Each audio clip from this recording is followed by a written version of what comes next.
BNP যদি আওয়ামী লীগ হয়ে ওঠার চেষ্টা করে তাহলে আওয়ামী লীগকে সরাইতে 17 বছর লাগলেও বিএনপিকে সরাইতে আসলে আমাদের 17 বছর পর্যন্ত যাইতে হবে না।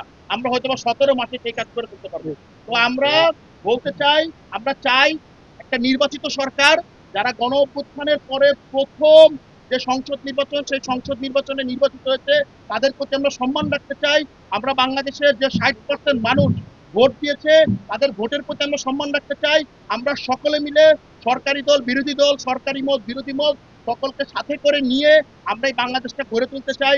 আমরা চাই বাংলাদেশের 60% মানুষ যারা ভোট দিয়ে আওয়ামী লীগকে, আওয়ামী লীগ বিহীন এই যে নির্বাচন, সেই নির্বাচনে ভোট দিয়ে আওয়ামী লীগকে বাংলাদেশের রাজনীতির মাঠ থেকে আউট করে দিয়েছে, সেই জায়গাটা আমরা বজায় রাখতে চাই। এবং সেই জায়গায় বিএনপি বাকি সকল মতকে সাথে করে নিয়ে আগাবে, সেই জায়গায় আমরা প্রত্যাশা ব্যক্ত করি। জুবাইরের উপর আক্রমণ হয়েছে, তাদের ঘর বাড়ি সব তছনছ করা হয়েছে, তাদের পরিবারের নারী সদস্যদের উপর আক্রমণ করা হয়েছে। আমরা বাগেরহাটে দেখেছি একজন নারী প্রার্থীর উপর বিএনপি নেতা নারী স্বতন্ত্র প্রার্থীর উপর আক্রমণ করেছে। তো এই ধরনের ঘটনাগুলো এবং মিডিয়া এবং মেইন স্ট্রিম যে সিভিল সোসাইটি, তাদের যখন আমরা দেখি যে তারা চুপ করে আছে, তখন আমাদের মধ্যে ভয় কাজ করে। কারণ আমরা দেখেছি কিভাবে হাসিনা একটা ফ্যাসিবাদ হিসেবে প্রতিষ্ঠা হয়েছিল।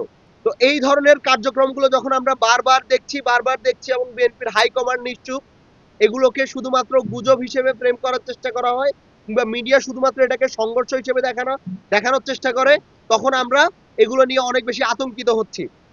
আমরা দেখতে পেয়েছি রংপুরের পীরগাছা কাউনিয়ার পরাজিত যে প্রার্থী ভরসা, তিনি সরাসরি ঘোষণা দিয়ে ছাত্র শক্তি, যুব শক্তি, জামাত এবং এনসিপির যে নেতা কর্মীরা আছে তাদের উপর আক্রমণ করছে।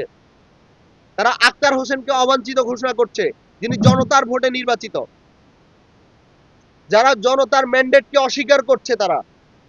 তো এই ধরনের আক্রমণগুলো আমরা আশঙ্কা করছি, এই ধরনের আক্রমণগুলোকে যদি এখনই বিএনপির হাইকমান্ড এগুলোতে যদি এভাবে নিশ্চুপ থাকে, এগুলোকে না থামায়, তাহলে এই ধরনের সংঘাত সেগুলো আস্তে আস্তে আরো বাড়তে থাকবে এবং বাংলাদেশের বিভিন্ন অঞ্চলে এই সংঘাতগুলো ছড়িয়ে পড়বে।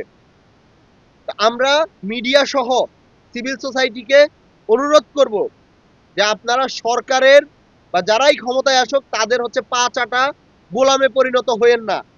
আপনারা সত্যগুলোকে সামনে আনেন, যারা দোষ করবে তাদেরকে আপনারা কাঠগড়ায় দাঁড় করান, তাহলেই আমরা একটা সুন্দর বাংলাদেশ প্রতিষ্ঠা করতে পারবো। আমরা জুলাইয়ের যে আকাঙ্ক্ষা সেটিকে বাস্তবায়ন করতে পারবো। এই প্রত্যয় ব্যক্ত করে আমি আমার বক্তব্য শেষ করছি। ধন্যবাদ সবাইকে।